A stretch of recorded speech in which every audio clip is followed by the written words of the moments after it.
Assalamualaikum warahmatullahi wabarakatuh. Membicarakan ibadah haji, seringkali yang terbayang adalah kehusyukan di depan Ka'bah, kesyahduan di Padang Arafah, atau kemegahan Masjid Nabawi. Namun, sebelum sampai ke sana, ada satu proses lain yang juga membutuhkan persiapan matang, yaitu memahami aturan dan prosedurnya. Tahun 2026 ini, pemerintah Arab Saudi melalui Kementerian Haji dan Umrah kembali memperkenalkan sejumlah aturan baru yang cukup signifikan. Perubahan ini bukan untuk mempersulit, tetapi untuk meningkatkan kenyamanan, keamanan, dan kelancaran ibadah kita semua. Bagi kita yang berencana berangkat, atau sedang menabung untuk suatu hari nanti, memahami aturan ini sejak dini adalah bagian dari persiapan yang bijak. Pada kesempatan ini, kita akan membedah satu persatu aturan baru Haji 2026, membandingkannya dengan aturan lama, dan melihat apa makna perubahan ini bagi jamaah Indonesia. Tujuannya agar kita tidak hanya siap secara finansial dan spiritual, tetapi juga siap secara administratif. Mari kita mulai. Sebelum itu, jangan lupa untuk menekan tombol subscribe agar tetap update dengan informasi haji terbaru.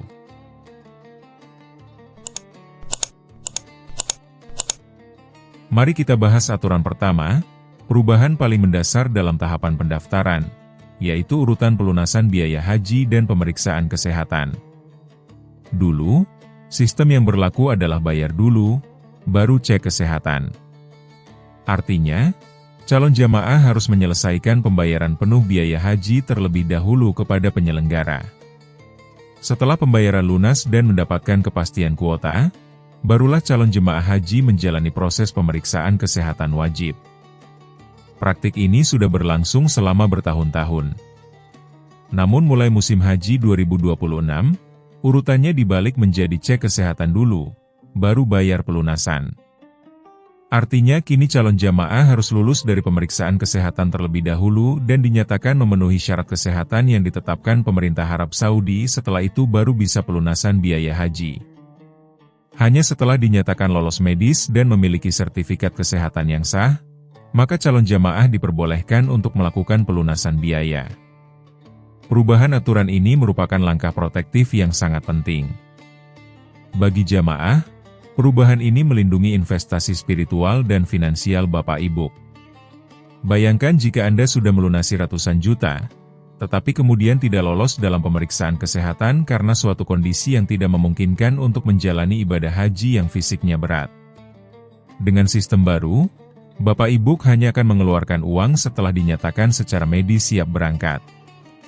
Bagi pemerintah, ini memastikan kuota haji yang terbatas hanya diberikan kepada calon jamaah yang benar-benar siap secara fisik.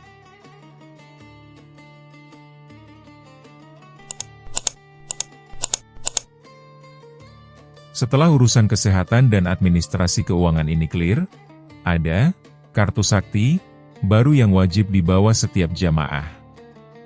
Mari kita lanjutkan ke aturan kedua. Kebijakan baru pemerintah Arab Saudi berlakukan pada Haji 2026 ini yaitu penggunaan kartu nusuk atau smart card. Perubahan aturan kedua ini sangat teknis namun krusial. Sebelumnya, identitas dan akses jamaah lebih sederhana. Pada sistem lama, untuk mengakses lokasi-lokasi puncak ibadah di Arafah, Musdalifah, dan Mina, jamaah terutama mengandalkan gelang identitas dan seragam ihram mereka. Sistem ini bergantung pada pengawasan visual petugas dan kepatuhan rombongan. Mulai 2026, aturannya berubah total. Setiap jamaah wajib memiliki dan membawa kartu nusuk baik dalam bentuk fisik maupun digital sepanjang waktu. Kartu ini bukan sekadar pengganti gelang. Ini adalah alat verifikasi status legal jamaah yang tidak bisa dipalsukan. Di dalamnya, tersimpan data lengkap seperti foto, nama, tanggal lahir, nomor visa, penyedia layanan, dan yang penting, lokasi pemondokan di Makkah. Kartu tersebut dapat dipindai petugas untuk memverifikasi keabsahan jamaah dalam sekejap. Mengapa perubahan ini penting? Ada dua tujuan besar. Pertama, untuk memberantas jamaah ilegal. Kedua, untuk mengoptimalkan layanan digital. Kartu Nusuk terintegrasi dengan aplikasi Nusuk dan sistem layanan di Arab Saudi. Ia berfungsi seperti tiket digital, multifungsi. Nah, ada info sangat penting khusus untuk jamaah Indonesia. Jika dulu kartu Nusuk dibagikan setelah jamaah tiba di Arab Saudi, untuk Haji 2026, kartu ini akan dibagikan langsung di embarkasi pemberangkatan di Indonesia. Kebijakan ini merupakan hasil lobi pemerintah Indonesia untuk mencegah masalah seperti jamaah yang tiba di Tanah Suci namun belum mendapat kartu. Oleh karena itu, untuk calon jamaah sangat penting untuk menjaga kartu ini seperti menjaga tiket pesawat Bapak Ibu. Pelajari cara menggunakannya sejak manasik di Indonesia. Gunakan tali atau wadah yang aman saat membawanya. Kartu Nusuk ini adalah ibarat paspor dan kunci digital Bapak Ibu di Tanah Suci.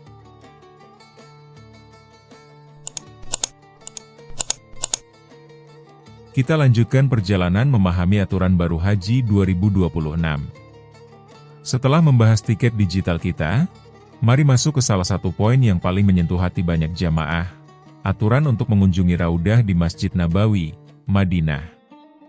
Bagi yang belum tahu, Raudah adalah area khusus di dalam Masjid Nabawi yang dijanjikan Nabi sebagai taman di antara taman-taman surga. Keinginan untuk sholat atau berdoa di sana sangatlah besar.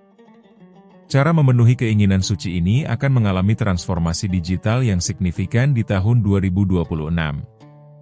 Sebelumnya, akses ke Raudah diatur melalui sistem yang kita kenal dengan nama tasreh atau izin kolektif. Pada sistem ini, ketua kloter atau pembimbing yang mengurus dan mengantre untuk mendapatkan jatah waktu kunjungan bagi seluruh anggota kelompoknya. Jamaah individu sangat bergantung pada inisiatif dan efektivitas ketua kelompok mereka. Mulai 2026, pemerintah Arab Saudi secara resmi menghapus sistem yang lama.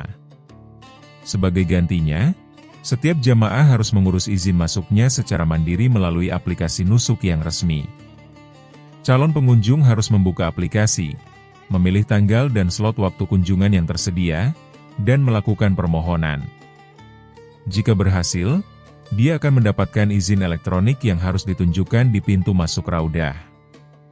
Perubahan ini membawa angin segar sekaligus tantangan baru. Di satu sisi, jamaah tidak lagi terikat dengan jadwal kelompok dan memiliki fleksibilitas.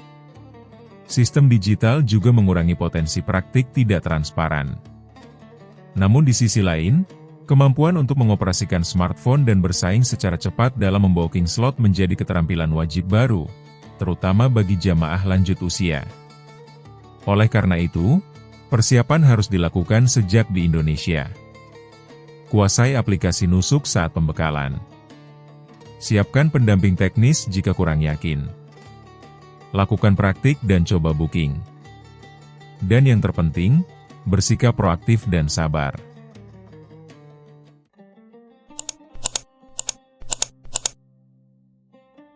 Berdasarkan data yang dirilis oleh Kementerian Kesehatan, evaluasi haji tahun lalu menemukan fakta yang mengkhawatirkan. Sekitar 80% jamaah haji memiliki penyakit penyerta atau komorbid. Namun, banyak diantaranya yang tetap lolos seleksi di daerah dan diberangkatkan. Menyikapi hal ini, untuk Haji 2026, pemerintah melalui Kementerian Kesehatan dan Kementerian Haji Umrah melakukan perombakan total sistem screening kesehatan. Perubahan ini tidak hanya pada apa yang diperiksa, tetapi lebih pada bagaimana sistem pengawasan dan validasi datanya bekerja. Pada sistem sebelumnya, petugas kesehatan di daerah memiliki kewenangan penuh untuk menginput dan mengedit data kesehatan jamaah. Celah inilah yang diakui sering dimanfaatkan untuk memanipulasi data. Sekarang, sistem baru 2026 menutup rapat celah itu dengan dua inovasi digital utama. Pertama, fitur edit dihapus sedikunci. Kementerian Kesehatan secara resmi menghapus fitur edit pada aplikasi input data kesehatan. Artinya, sekali data dimasukkan, tidak bisa lagi diubah secara sepihak oleh petugas lapangan. Kedua, integrasi dengan data BPJS Kesehatan. Sistem screening haji sekarang terintegrasi langsung dengan database BPJS Kesehatan. Saat jamaah diperiksa, sistem akan otomatis melacak riwayat kunjungan medisnya di Vaskes dalam 3 bulan terakhir. Pemeriksaan kini lebih bersifat konfirmasi terhadap data real. Selain mengunci data fisik, aturan baru juga memperluas cakupan pemeriksaan. Untuk pertama kalinya secara sistemik, pemeriksaan kesehatan mental dan kognitif menjadi bagian wajib screening. Fokusnya adalah deteksi dini demensia atau penurunan fungsi kognitif lain. Tesnya dilakukan secara digital melalui aplikasi, dengan pertanyaan proses sederhana. Yang menilai adalah sistem secara otomatis.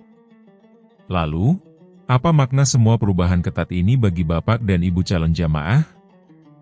Pertama, sistem menjadi lebih adil dan transparan.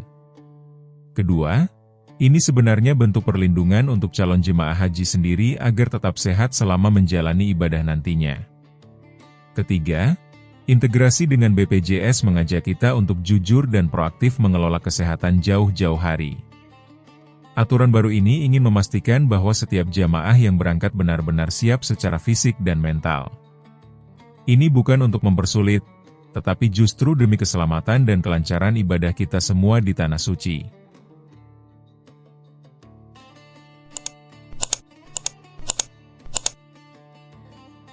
Setelah persiapan yang matang di dalam negeri, saatnya berangkat. Disinilah aturan baru berikutnya diterapkan, yaitu Makkah Route atau jalur cepat. Pada sistem sebelumnya, semua proses administrasi kedatangan dilakukan di Arab Saudi. Setelah menempuh penerbangan panjang, jamaah harus turun, mengantri di depan meja imigrasi, menjalani pemeriksaan paspor dan visa, pengambilan data biometrik, serta pemeriksaan kesehatan awal. Proses ini bisa memakan waktu 2 hingga 4 jam. Bagi jamaah lanjut usia, tahap ini sangat menguras tenaga. Kini, dengan kebijakan Makkah Route yang akan diperluas, semua proses itu dipindahkan ke bandara keberangkatan di Indonesia. Apa itu Makkah Route? Ini adalah layanan praseleksi dan praklirens yang dilakukan oleh petugas imigrasi Arab Saudi yang ditugaskan khusus di Bandara Embarkasi Haji Indonesia. Sebelum naik pesawat, jamaah akan melalui semua pemeriksaan imigrasi dan kesehatan oleh petugas Saudi. Keuntungannya begitu nyata. Setelah mendarat di Arab Saudi, jamaah langsung dianggap sebagai penumpang domestik. Mereka bisa langsung menuju area pengambilan bagasi dan keluar bandara tanpa harus mengantri lagi di meja imigrasi Saudi. Perubahan ini adalah terobosan besar dari sisi kenyamanan, keamanan, dan efisiensi waktu. Mengurangi beban fisik bagi jamaah lansia. Memungkinkan identifikasi masalah dokumen lebih dini. Dan mengurai kepadatan di bandara-bandara Saudi. Perlu diketahui, pemerintah Arab Saudi berencana memperluas layanan Road to Makkah ini ke lebih banyak bandara di negara-negara asal jamaah, termasuk potensi penambahan titik layanan di Indonesia. Lalu, sebagai calon jamaah Indonesia, apa yang perlu Anda lakukan?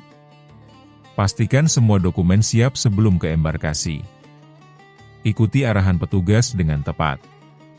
Dan yang penting, tanyakan status layanan ke PPIH atau Kementerian Agama. Konfirmasikan apakah embarkasi pemberangkatan Anda telah menjadi titik resmi layanan Makkah Route untuk musim haji 2026. Jadi, Makkah Route ini adalah bentuk nyata bagaimana teknologi dan tata kelola modern digunakan untuk melayani kenyamanan ibadah kita.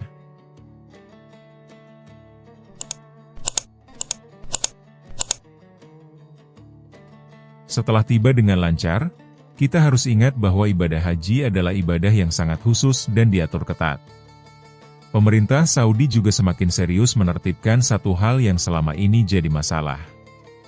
Kita masuk aturan yang mungkin paling tegas dan penuh konsekuensi, tindakan keras terhadap penyalahgunaan visa non-haji untuk berhaji. Jika di sebelumnya kita bicara tentang penyempurnaan sistem untuk jamaah resmi, kali ini kita bicara tentang penertiban dan penegakan hukum terhadap jalur-jalur ilegal. Praktik berhaji menggunakan visa turis, ziarah, kerja, atau kunjungan keluarga bukanlah hal baru. Dulu, ini sering dianggap sebagai peluang atau celah oleh segelintir orang. Namun, mulai sekarang, Arab Saudi dengan tegas menyatakan, ini bukan lagi pelanggaran administratif ringan, melainkan kejahatan yang akan berakhir dengan kerugian besar. Mari kita pahami dulu mengapa praktik ini sempat muncul. Pada masa lalu, ada persepsi bahwa menggunakan visa selain haji untuk masuk ke Arab Saudi di musim haji adalah cara pintas yang bisa ditolerir. Beberapa oknum travel nakal menawarkan haji tanpa antre dengan biaya tinggi. Pola pikirnya adalah, yang penting bisa sampai ke Tanah Suci, urusan dokumen belakangan. Ini adalah pemahaman yang sangat keliru dan berbahaya. Untuk haji 2026 dan seterusnya, pemerintah Arab Saudi tidak main-main. Mereka telah mengeluarkan peraturan yang sangat detail dengan sanksi yang sangat tegas. Sanksinya seperti apa? Sangat berat. Bagi jamaah pemegang visa ilegal, denda maksimal 20.000 rial Saudi atau setara 90 juta rupiah, langsung dideportasi, dan yang paling menyakitkan, dilarang masuk ke Arab Saudi selama 10 tahun. Bagi pengangkut atau penyedia akomodasi, siap-siap kena denda hingga 100.000 rial atau setara 400 juta rupiah lebih untuk setiap jamaah ilegal yang diangkut atau ditampung. Bagi pihak yang mengurus visa ilegal juga kena denda tinggi. Bahkan kendaraan yang digunakan bisa disita. Lalu, apa yang dilakukan pemerintah Indonesia? Tindakannya juga konkret dan proaktif. Berdasarkan data resmi, selama periode tertentu saja, sebanyak 1.243 WNI calon jamaah non-prosedural ditunda keberangkatannya di berbagai bandara. Penundaan ini justru bentuk perlindungan, agar warga kita tidak menanggung malu, rugi materi, dan hukuman berat di Arab Saudi. Selain sanksi hukum, risiko lainnya jauh lebih besar. Jamaah ilegal tidak terdaftar dalam sistem manajemen haji Saudi. Mereka tidak mendapat akomodasi, transportasi, makan, atau perlindungan yang dijamin.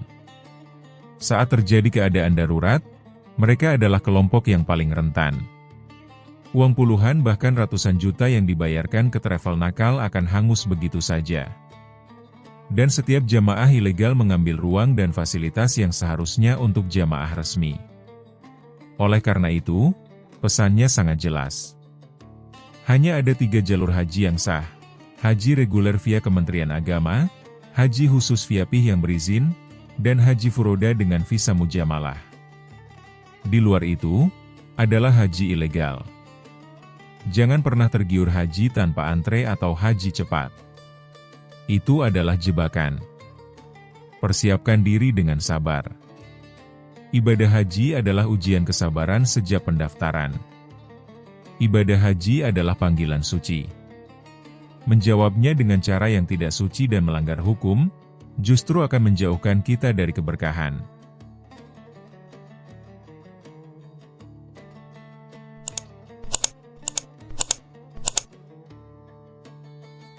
Aturan terakhir terkait penempatan tenda di Mina, sebuah aturan yang mendorong setiap negara, termasuk Indonesia, untuk bergegas. Aturan ini ditujukan pada kesiapan kolektif sebuah negara dalam mendapatkan lokasi tenda di Arafah, Musdalifah, dan Mina. Aturan baru ini menentukan bagaimana negara-negara pengirim jamaah memperebutkan lokasi terbaik untuk warganya. Sebelumnya, penempatan tenda bersifat lebih statis dan seringkali berdasarkan kebiasaan atau kuota yang sudah lama berlaku. Setiap negara pengirim jamaah biasanya memiliki blok atau area tertentu yang relatif tetap dari tahun ke tahun. Sistem ini memberikan kepastian, tetapi kurang mendorong inovasi. Mulai musim haji 2024 yang berlanjut ke 2026, Arab Saudi memberlakukan prinsip, negara yang lebih cepat menyelesaikan seluruh kontrak layanan akomodasi akan mendapatkan prioritas memilih lokasi tenda. Pemerintah Saudi menetapkan batas akhir penyelesaian kontrak. Bapak Ibu, hal ini mengubah segalanya dari sekadar administrasi menjadi kompetisi efisiensi antar negara. Negara yang lambat dalam proses birokrasi, akan sulit mendapat lokasi tenda yang diinginkan. Lalu, bagaimana dampaknya bagi Indonesia dan jamaah kita? Pertama, kebijakan ini memaksa seluruh pemangku kepentingan haji di Indonesia untuk bekerja lebih cepat, terintegrasi, dan tepat waktu.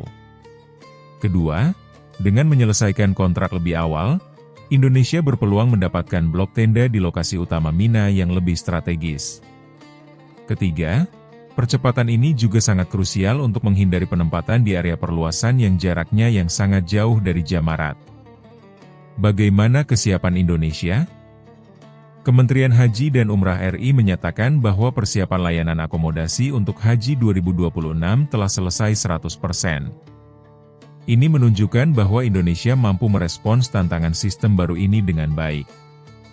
Sebagai calon jamaah, apa yang perlu Anda pahami? Keberhasilan sistem adalah tanggung jawab bersama. Kelancaran Bapak Ibu mendapatkan tenda di lokasi terbaik tidak hanya bergantung pada diri sendiri, tetapi pada kecepatan dan ketepatan seluruh rantai penyelenggara haji Indonesia. Pastikan informasi dari sumber resmi. Dan siapkan fisik untuk berbagai kemungkinan. Jadi, aturan ini seperti garis finish dari seluruh persiapan administratif. Ia mengajarkan bahwa dalam ibadah haji yang mulia, ketepatan waktu dan kesiapan yang matang adalah bentuk tanggung jawab kita, baik sebagai individu, maupun sebagai sebuah bangsa. Jika dicermati, semua perubahan aturan ini bergerak ke arah yang sama, menciptakan haji yang lebih teratur, aman, nyaman, dan bermartabat.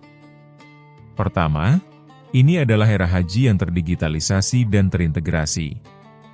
Dari kartu nusuk hingga sistem screening kesehatan yang terkunci dengan database BPJS. Teknologi hadir untuk melayani kehusyukan itu sendiri dengan mengurangi hambatan administratif. Kedua, ini adalah era haji yang mengutamakan prinsip kehati-hatian dan perlindungan. Pembalikan urutan pelunasan dan cek kesehatan, serta pemeriksaan kognitif, adalah bentuk nyata bahwa keselamatan jamaah adalah yang utama. Ketiga, ini adalah era haji yang menuntut kesiapan lebih awal dan lebih matang. Intinya, semua aturan baru ini, pada hakikatnya, adalah wasiat operasional dari prinsip istita'ah atau kemampuan. Pemerintah Arab Saudi dan Indonesia bersama-sama berupaya memastikan bahwa yang berangkat benar-benar mampu, baik secara finansial, kesehatan, maupun administratif.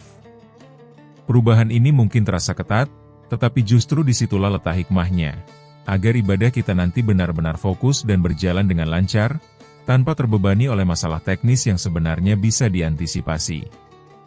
Bapak Ibu calon haji, jika merasa video ini bermanfaat, tolong bagikan ke grup keluarga, grup pengajian, atau teman-teman yang sedang mempersiapkan haji. Klik tombol subscribe dan bunyikan lonceng notifikasi agar Bapak Ibu selalu mendapatkan update terbaru tentang haji dan umrah dari channel ini. Terima kasih atas perhatian dan waktunya. Semoga informasi ini bermanfaat, dan semoga kita semua diberi kemudahan, kesehatan, dan kesempatan ke Tanah Suci. Wassalamualaikum warahmatullahi wabarakatuh.